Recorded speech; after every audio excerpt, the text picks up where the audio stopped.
Bueno, buenos días, señores alumnos. Continuamos con nuestra clase de semiología. Vamos a hablar examen pulmonar. ¿Se escucha? Por favor, díganme. Sí, se escucha. Buenos días, listo. Entonces, examen pulmonar, porque ya hemos examinado la parte cardíaca, región o tórax, región precordial, todo, ¿no es cierto? Inspección, palpación, auscultación. Ahora, después de esto, pues tenemos que entrar al examen pulmonar. Es necesario porque también ahí está la patología cardíaca, ¿no es cierto? En toda valoración cardiológica es imprescindible completar el estudio, valorando las manifestaciones de compromiso pulmonar. La asimetría torácica puede deberse a lesiones osteoarticulares. Ese de lesiones osteoarticulares son aquellos pacientes que tienen, digamos, cifosis o escoliosis, ¿no? Son capaces de restringir la expansibilidad y, por tanto, aumentar la resistencia, lo que repercute sobrecargando al ventrículo derecho, con sus consecuencias, ¿no?, de cor pulmonar crónico, corazón pulmonar crónico, a la larga. Ustedes saben muy bien, un niño puede estar con sus escoliosis, casi no siente nada, pero a la larga estos terminan con cor pulmonar crónico, a eso me refiero. Luego, el abombamiento localizado en una de las bases, ¿no? Base.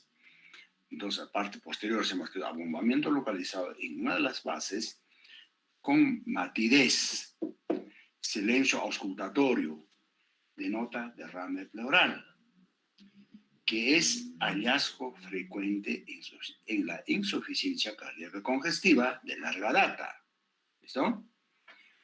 En los cardiópatas, el derrame pleural derecho es más frecuente, probablemente debido a que los pacientes con gran cardiomegalia tienden a adoptar más de decúbito lateral derecho, por lo que la acumulación de líquido seguirá las leyes de la gravedad.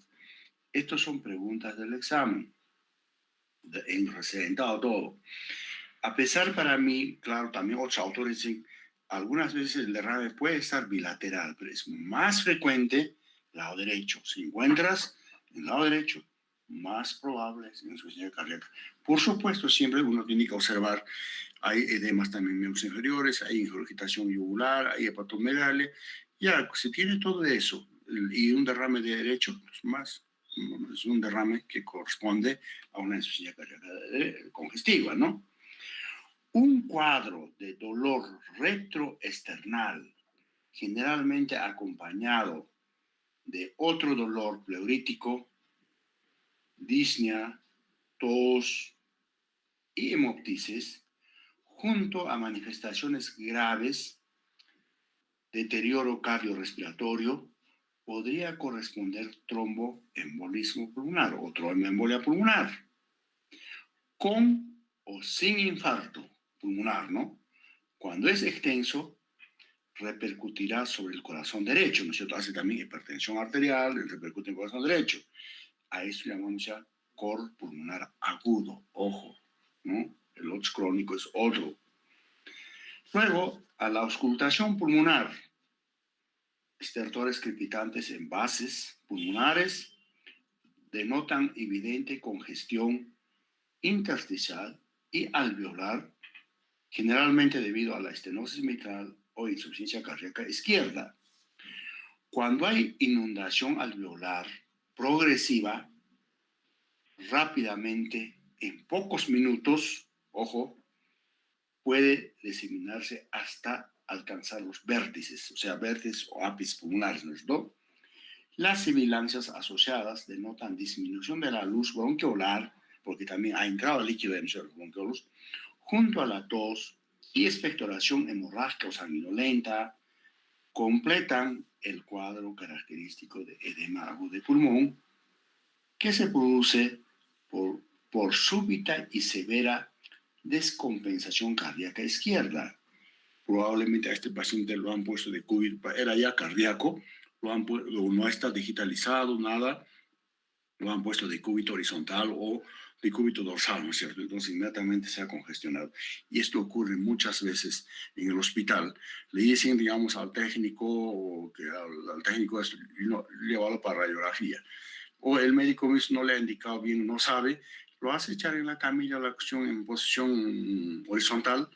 Ya al llegar a la radiografía, ya por allá se ha congestionado los pulmones. Ya entró edema pulmonar, no ha llegado, ni a veces, a veces fallecen rápidamente por una insuficiencia respiratoria. Ojo la cuestión, ¿no?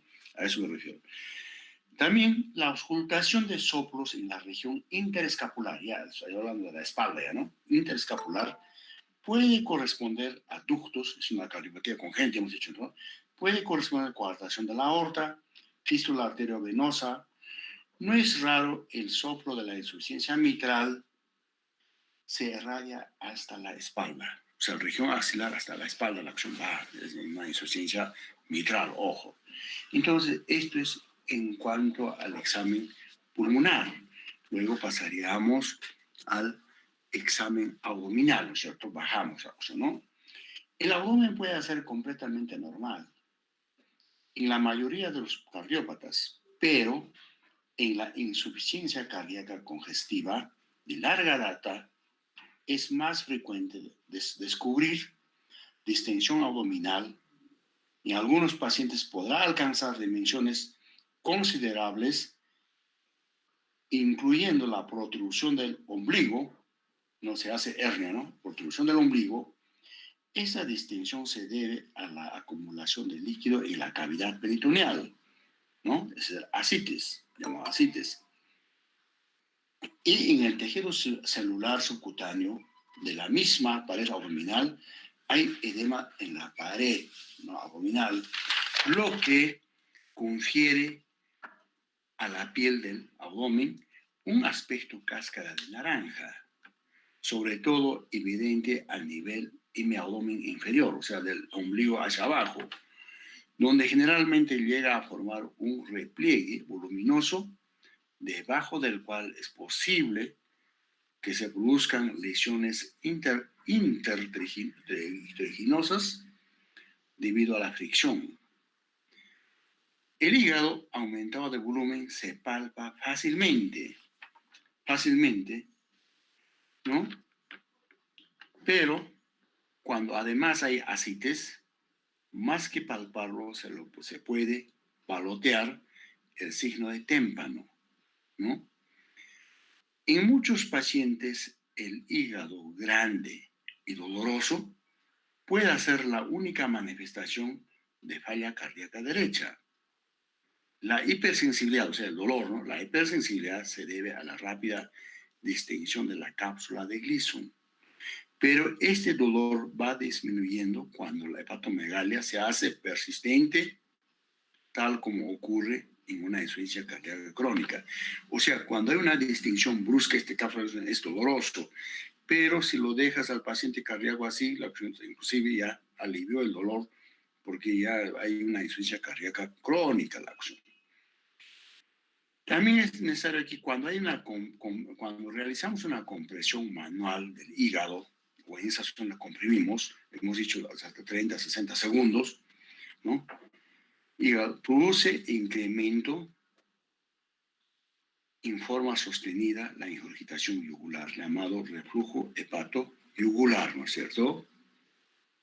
Debemos considerar que existe aumento de volumen circulante, hipervolemia, pero que además la capacidad de bombeo del corazón derecho está disminuida, falla cardíaca derecha o congestiva. También aquí la esplenomegalia no es muy frecuente, por lo que su hallazgo denota pericarditis constrictiva o valvulopatía tricuspidia. La esplenomegalia dolorosa suele ser característica de endocarditis bacteriana. Ojo, cuando hay una infección a nivel de las válvulas, los endocarditis bacteriana, en la que los émbolos sépticos son capaces de producir infartos esplénicos. La mala absorción de alimentos debido a la congestión venosa congestión venosa esplácnica, así como digestión insuficiente por evidente disminución de enzimas digestivas, contribuye a la mayor distensión abdominal por meteorismo. Meteorismo es aire en los intestinos, ¿no? En la mayoría de los cardiópatas crónicos, el tránsito intestinal, ¿no? En la mayoría de los cardiópatas crónicos, el tránsito intestinal estará más bien demorado por disminución del peristaltismo secundario a la hipoperfusión de la musculatura lisa de los paredes intestinales. Esto favorecerá impactación fecal distal, empeorando las manifestaciones de obstrucción. No es raro que el fecaloma llegue a ser palpado como una masa depresible al examinar el abdomen, o solo queda a ser evidenciado por tacto rectal. Luego, seguimos en el abdomen, la auscultación. Aquí, la auscultación de soplos supraumbilicales o paraumbilicales, sobre todo en pacientes severamente hipertensos. Cuando encontramos pacientes hipertensos, o sea, severamente hipertensos, puede corresponder a estenosis de una o ambas arterias renales, llamado hipertensión renovascular. Los aneurismas de aorta abdominal, también puede haber aneurisma, dilatación de la aorta, ¿no? Aneurismas de aorta abdominal, también pueden producir soplos, pero en estos casos podrá palpar la masa pulsátil ovoide, generalmente dolorosa, de tamaño variable, que corresponde al aneurisma, ¿cierto? Entonces, esto es en cuanto al abdomen, en un paciente que tiene cardiopatía, ¿no? Luego pasaríamos a el examen de las extremidades. Estamos bajando, ¿no es cierto? Al dar la mano al paciente en momento de comenzar una entrevista, ¿no es cierto? Ya podemos advertir hipertermia, o sea, calor en la mano, caliente, frialdad o diaforesis, que denotaría procesos febriles, infecciosos, vasoespasmo reflejo o trastornos emocionales.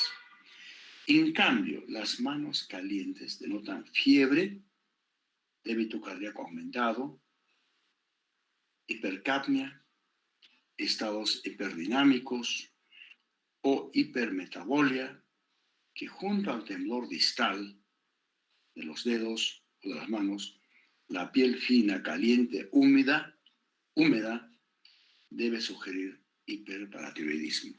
Incluso solamente con dar la mano, entonces incluso ya puedes, porque está caliente, realmente es paciente está con fiebre, con una infección, o es un paciente que es hipertiroideo, ¿no es cierto?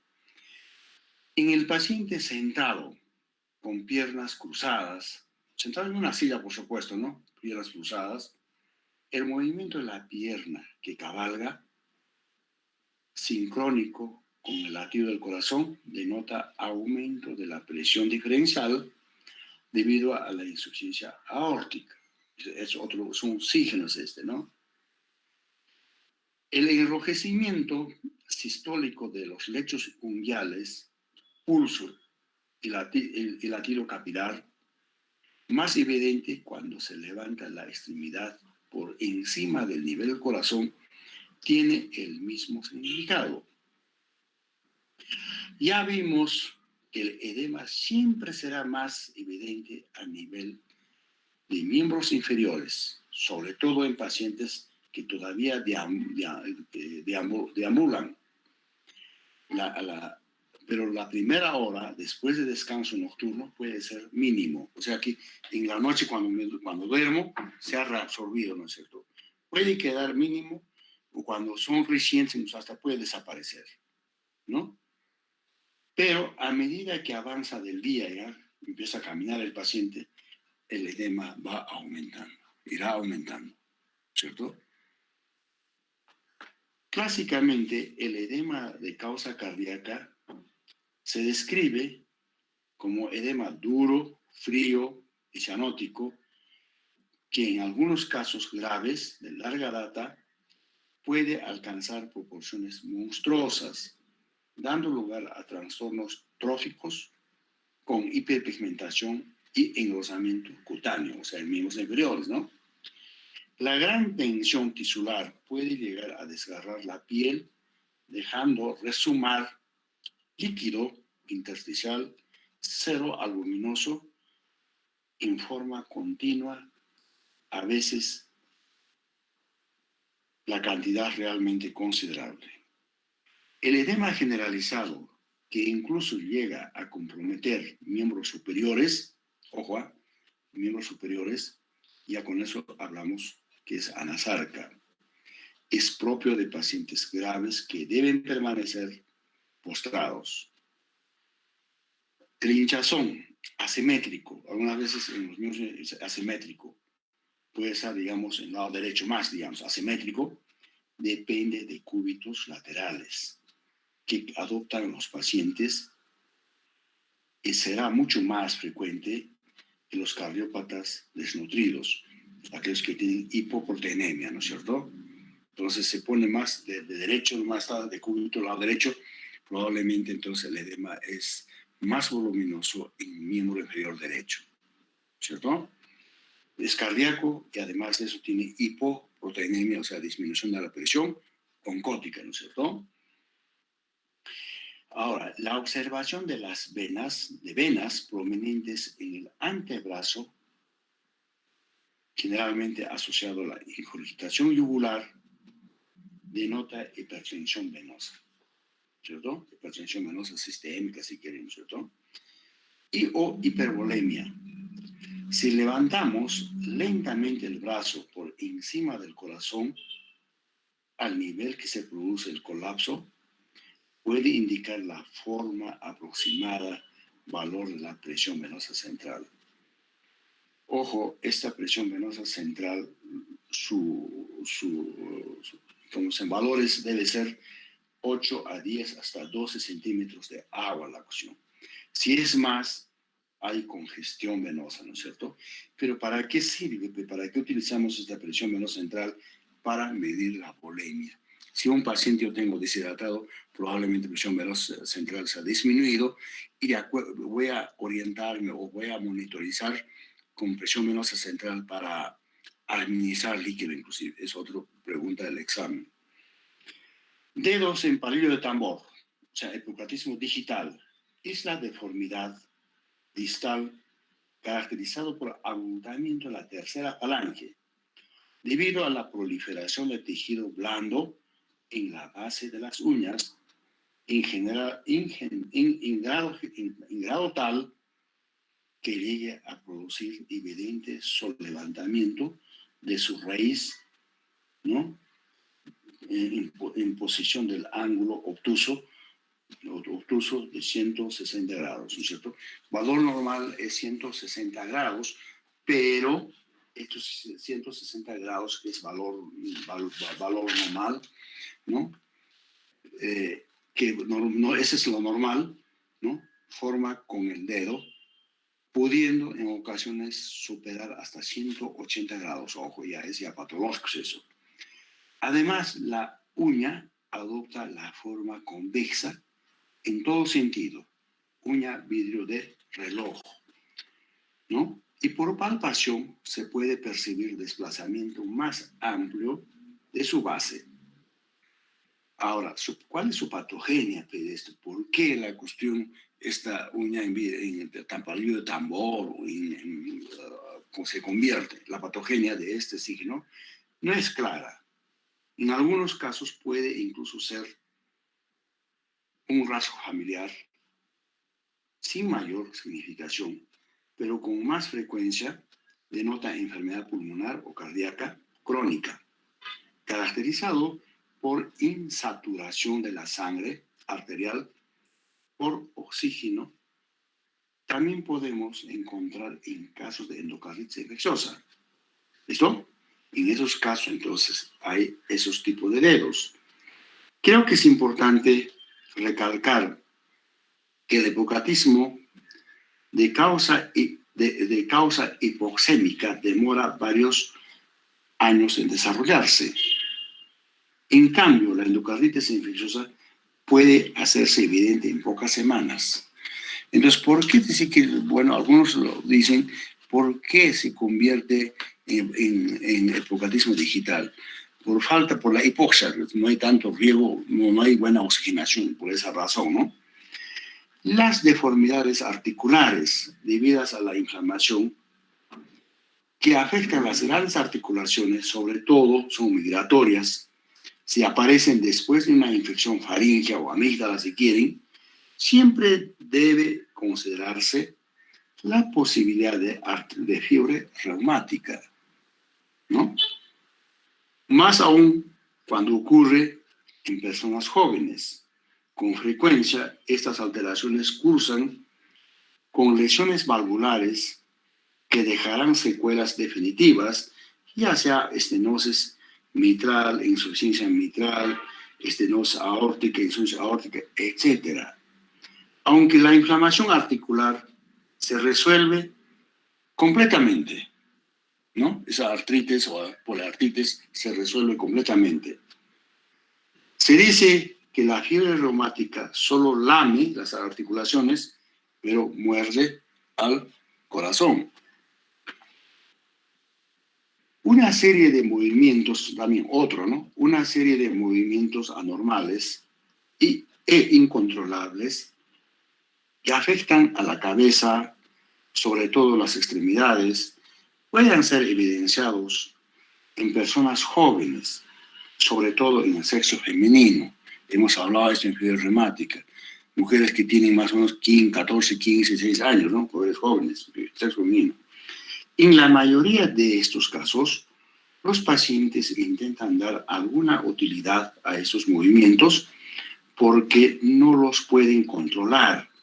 Esta anormalidad se la conoce con el nombre de corea. Ese corea está en los criterios mayores de fiebre reumática o manifestaciones mayores de fiebre reumática, ¿no es cierto? Corea es la manifestación mayor de la fiebre reumática. Otro, más raramente se puede descubrir nódulos subcutáneos o lesiones eritematosas bien circunscritas en pacientes con fiebre reumática. También otros son signos mayores de fiebre reumática. Eso toda la vida preguntan, ojo, las manifestaciones menores, mayores, ¿no? En los pacientes con insuficiencia aórtica, la auscultación de las arterias femorales a nivel de las ingles permite escuchar el doble soplo sistólico y diastólico que se hace evidente. Llaman algunos soplos de Durossiez, es un autor, claro, entonces también ahí puedes auscultar con una insuficiencia aórtica, ¿no? Estos soplos son soplos sistólicos y diastólicos, hemos dicho, que se hace evidente cuando ejercemos cierta presión con reborde proximal de estetoscopio. La disminución de la intensidad de los latidos arteriales femorales, ojo, la disminución de la intensidad de los latidos arteriales femorales, sobre todo si los humerales radiales son normales, ¿cierto? Son normales, pero para abajo están disminuidas o algunas veces no se percibe, siempre debe sugerir la posibilidad de coartación de la aorta. Ojo, los pacientes son hipertensos, presión elevada en extremidades superiores, pero inferiores no, ¿no es cierto? Lo inverso, o sea, mayor presión en miembros inferiores, denota insuficiencia aórtica. La mayoría de las hemiplegias, o sea, hay una parálisis en la mitad del cuerpo, ¿no es cierto? La mayoría de las hemiplegias de instalación brusca al axón. El paciente estaba pues bien, ahora la cuestión se ha paralizado, no hay fuerza, el miembro superior derecho, inferior derecho, digamos, ¿no? Entonces, inclusive el habla mismo no puede articular las palabras. Entonces, eso quiere decir que estás frente a un paciente que tiene accidente cerebrovascular, probablemente es embólico, porque estamos trabajando con cardíacos, embólicos secundario a cardiopatía embolizante, que cuando afecta al lado derecho, cursa con afasia, dice. A nivel de las piernas, en muslos, debemos buscar venas trombosadas, o sea, las venas profundas, trombosadas o inflamadas, ya que pueden dar origen a émbolos capaces de producir tromboembolia pulmonar con o sin infarto, que repercutirá sobre el corazón derecho, produciendo el llamado cor pulmonar agudo, porque hace, ¿no es cierto?, su hipertensión de la arteria pulmonar, entonces está haciendo cor pulmonar agudo la opción. Pero ya lo hizo, digamos, o ya nos hizo el paciente con tromboembolia pulmonar. Depende del tamaño del trombo, les he dicho. Si es muy grande, inclusive puede ser mortal para el paciente con una insuficiencia respiratoria, todo, ¿no? Tiene su fisiopatología, ¿no es cierto? Recuerden que la acción a las alteraciones hemodinámicas y respiratorias, ¿no es cierto? Entonces eso hay que saber. Entonces, esto es en cuanto hemos bajado desde la cabeza, cuello, tórax, todo, ¿no es cierto? Ahora, abdomen, extremidades inferiores. Inclusive la secuencia debería de ser aquí, el pulso arterial, presión arterial, enfermedades arteriales, enfermedades venosas para terminar, pero pulso arterial y presión arterial lo hemos llevado a signos vitales, ¿no? Pero lo correcto, secuencia, ¿no?, debería ser aquí, ¿no? A continuarlo ahí. Entonces, y así terminar con la parte de semiología cardiovascular, ¿no? Claro, después de eso viene, digamos, qué exámenes complementarios pides, cuáles son los más importantes.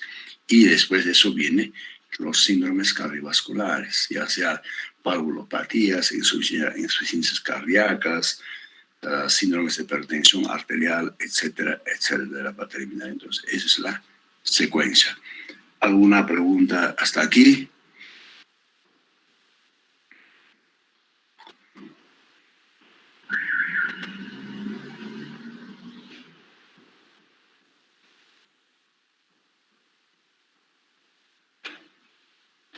Buenos días, doctor. Buenos días. Doctor, a nivel en este caso, a nivel de la cabeza, ¿no va a haber ninguna manifestación? Va a ver, hemos hablado, revísalo. Que inclusive en la cabeza hemos hablado de sus fases.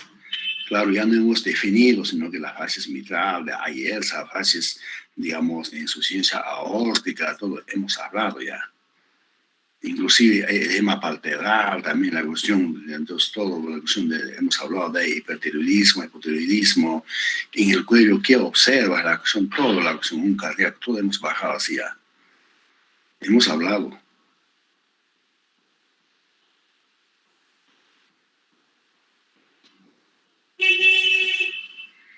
Inclusive, no sé si hemos dicho, pacientes con una insuficiencia cardíaca crónica, la cuestión. Aquellos pacientes que han tenido hepatomegalia años, inclusive hemos dicho, están histéricos un poco, no es una histericia marcada, pero están histéricos. Entonces, se llama cirrosis cardíaca también, hemos hablado de eso también.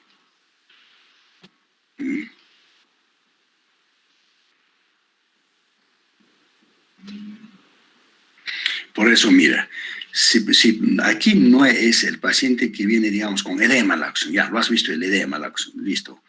Lo has visto, ¿cómo se llama? Su edema, su ortopnea, disneico el paciente, todo la acción está, ¿no es cierto? Le haces un poco más las preguntas, ¿qué tomas o no tomas? No, no tomo nada, o tomaba, pero lo he suspendido, te dirá la acción. Tomaba mis medicamentos, pero ahora lo he suspendido, ya sea por falta de parte económica, o no me ha gustado el medicamento, porque estaba mejor, te dirá. Entonces, no solamente te vas a ir inmediatamente, pues, a ver, échate la cuestión, te voy a verte tu corazón, tratar una inspección, palpación, auscultación, ¿no? Y o tomar la presión arterial. Entonces, tú tienes que ir de examen y exploración física general. Hasta hemos dicho su caminata, cómo llegó caminando, en qué momento presenta la disnea, la posesión, su facies, toda la acción, ¿cierto? Examinas el cuello, toda la cuestión. Ya entras, digamos, examen del tórax, la cuestión, la región precordial, haces inspección, buscas el choque de la punta, palpas, todo esto, a ocultas, si hay soplos o no hay soplos, todo la cuestión, y después pasas al pulmón la cuestión. Hay congestión pulmonar, hay estertores, hay abombamiento para decir, digamos, para decir que hay derrame pleural, o así, si de repente no hay abombamiento, probablemente es derrame pequeño, entonces a la auscultación habrá, digamos, murmullo vesicular abolido, disminuido, todo, o estertores nomás en vasos pulmonares por la congestión, ¿no es cierto? Todo es lo que hemos hablado. Después pasarás a la odomia, la cuestión. Si hay distensión, habrá ascites, buscas la cuestión, ascites hay o no hay, ¿no es cierto? Hay hepatomegalia, palpándolo, cómo está el ombligo, cicatriz umbilical, hay protrusión, está haciendo hernia por ascites mismo, y después bajas a miembros inferiores que acabamos de hablar. Así vas a hacer, no es aquí, digamos, directamente. Igual en el aparato respiratorio la acción. Nuevamente desde la cabeza, todo tienes que examinar la acción. ¿Qué hay? Claro, no hay tanto en el aparato respiratorio, pero en el cardíaco agarra todo la acción. Inclusive, aquí nos hemos adelantado, creo que, no sé, síntomas digestivos. Aquí yo creo que hay que colocar entonces esto. Claro, estamos tratándolo de ordenar, que esto lo tenemos en borrador todavía la cuestión. Entonces también el sistema nervioso también hemos hablado, pero también tiene la acción en el cardíaco. ¿Qué está pasando la acción? De urinario hemos hablado también, ¿no es cierto? Hemos hablado de mixturia, todas las cosas. Entonces también todo, pues, todo afecta a la acción del cardíaco. Entonces por eso les decía, no solamente aquí es, digamos, existe pues mala formación. Yo lo veo, inclusive serán cardiólogos, directamente van, o lo único que quieren aprender es leer un poco electrocardiograma, después ecocardiograma, y la clínica no saben qué está pasando la acción. Entonces no es así. La acción es que en otros lugares te hacen llevar un año de medicina interna, ¿no? Y 2 años de cardiología. Y otros países te hacen llevar, para ser cardiólogo tienes que ser internista. Ese es el requisito. Entonces, pero ya eres internista, has hecho 3 años o 4 años, ahora te someten a 2 años a cardiología. 2 años. Pero ahora, si tú quieres leer ecocardiograma, entonces, por ecocardiograma vas a rotar tu turno la cuestión. Digamos, 2 meses, 1 mes. Bueno, te pegas al médico que hace eso. Es una subespecialidad, es eso. No es subespecialidad. Entonces, ahí rotas al lado de él la cuestión, te explicará algo, todo. Pero cuando eres cardiólogo, la cuestión ya quieres manejar bien todos esos aparatos, entonces tienes que hacer subespecialidad en ecocardiograma. No es como una ecografía abdominal que vas a ver aquí líquido, hay aparentemente un quiste, un tumor, tal cosa. No, es otro esto es un poco más difícil la cosa. Entonces, por eso, hacen subespecialidades eso. Harás, digamos, ergometrías, hay todos los hechos, pasas ahí, por ahí la cuestión. Entonces, sabes manejar la maquinaria. Porque para ser cardiólogo, la cuestión ya, electrocardiograma, la cuestión, rotas por ahí, o te enseñan, o diario estás pidiéndolo, ya sin querer tienes que aprender, tienes que afilarte bien ahí. Entonces, pero para ecocardiograma, todo eso son otras subespecialidades. Pero lamentablemente aquí en nuestros países, pues, digamos, aunque sea ser neurólogo, pero tienes dinero, cómprate la cuestión, tu electroencefalograma y otros equipos más ellos utilizan, cómprate la cuestión, pudiendo o no pudiendo, quieres hacer, pero el paciente no sabe, pero ¿quién hace esto? Yo lo hago, pero mal hecho, igual también ecocardiograma, mal hecho, pero entonces son subespecialidades o esos. ¿Ya? Entonces ahí esa subespecialidad tienes que hacer, digamos, 2 años la cuestión. Entonces ahí puedes invertir para la compra de las máquinas, todo. Entonces donde todos te van, invierte, ¿no? Digamos, otro neurólogo no hace eso, no es esto. Entonces este tiene su especialidad en eso, en la maquinaria. Entonces yo pido el acción, ya, que me entregue la acción con su buen informe, con todo la acción. Esa es la realidad, la cuestión. Pero aquí terminan cardiología, ya pues, tiene un poco de dinero, compra ecocardiograma, engaña a todos, hace lo que puede, a veces le saldrá bien, a veces no, da informes malos, todo lo que son. Entonces, en otros lugares no. El cardiólogo clínico es clínico, no se mete a esas cosas. Luego basta su electrocardiograma tendrá, lee, te estira el eso. Ya, necesita ecocardiograma, pídale, listo, mándale a tal sitio. Es el que hace mejor. Ya, así es el esto. Doctor, una preguntita. Uh-huh.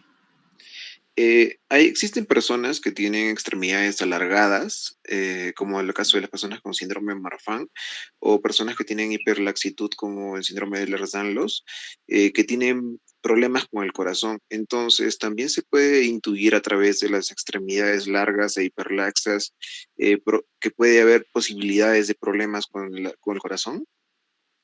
Claro que sí. Por ejemplo, cuando uno encuentra síndrome de Down, entonces hay compromiso con una cardiopatía congénita, ¿no? Entonces, primeramente examinas, ¿no es cierto?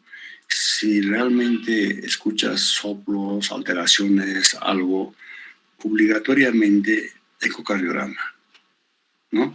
Esos síndromes que me hablas también, primeramente tiene que pasar la cuestión, bueno, primeramente siempre el anamnesis, ¿no?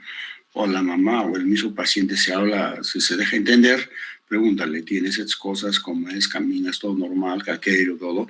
O si es que es niño o no te ayuda el paciente mismo, entonces los familiares, el papá o la mamá. Entonces, después entras sin al examen, sin el examen tienes dudas que puede haber, entonces lo descartas la cuestión. Algunas cosas que no son tan manifiestos pueden pasar, digamos, en tu examen desapercibido. El paciente mismo no te ayuda, o la cuestión, o es un paciente algo obesidad, alguna cosa que hay, entonces puede pasar, pero para salir de la duda, mejor pídalo la cuestión. Porque los familiares también te van a decir, para mi tranquilidad, ¿no? Hay gente que dice, la cuestión de los papás, para mi tranquilidad, yo quiero saber bien la cuestión. Entonces, descártamelo, no hay ningún problema. No pídamelo los exámenes que es necesario, doctor, pídaselo la cuestión. Entonces le dices, no hay nada, ya más tranquilo, no hay nada. Porque si hay algo, entonces, claro, yo sé que la familia va a vivir sobresalto, a dónde, quién me resuelve, o es que este niño o este paciente se va a quedarse eternamente así, medio inválido, todo. Entonces, ya, pues, ese es el esto. Gracias, Claro, doctor. tampoco no vas a hacerlo a todo lo que ves, digamos, con extremidades grandes o también un síndrome Marfan, todas cosas, entonces no, tienes que preguntar, ¿qué presentas? Tal cosa tienes o no preguntas, le dejas hablar, ¿no es cierto? Después ya te diriges una anamnesis dirigida, entonces después ya la cuestión examinas todo, entonces, bueno, si no está en condiciones tampoco el paciente, no, porque tiene su costo la cuestión, esto, digamos, ecocardiograma, mira, tiene su costo como 200 soles, ¿no? Entonces hay personas que no tienen, o tendrán que tener un seguro, como CIS o otro tipo de seguro. Entonces, claro, puedes pedir, pero algunos no tienen, ¿no? Yo no tengo la cuestión, pero sí quería que me lo examine, quería que me diga si hay algo aquí o no, ¿no es cierto? Es así. Otro.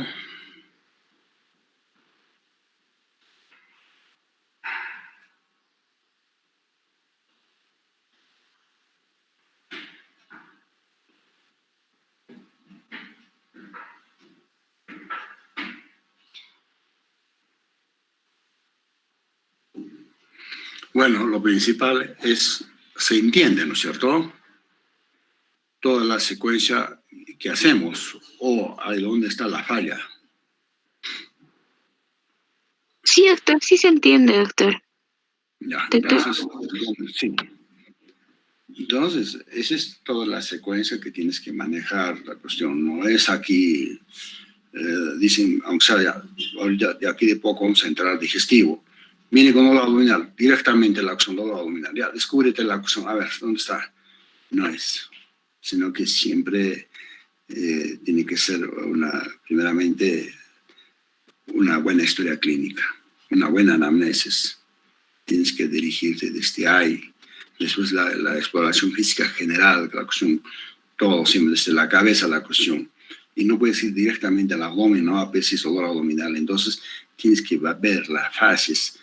Hay ictericia, las escleróticas o no, todo la cuestión. Entonces bajas, ya pues después ya detenidamente el abdomen, la cuestión, observarás, harás inspección, palpación, percusión, auscultación, toda la cuestión. Entonces ya de acuerdo a eso sospechas tu diagnóstico, ¿no? O diagnóstico, hipótesis diagnóstico, y recién ya la cuestión, para confirmar pides tus exámenes complementarios, la cuestión, ¿cierto? Y ya después con eso ya darás tu diagnóstico definitivo, la cuestión. Bueno, entonces hasta aquí la cuestión. Entonces, mañana es viernes, ¿no? Entonces mañana nos vemos.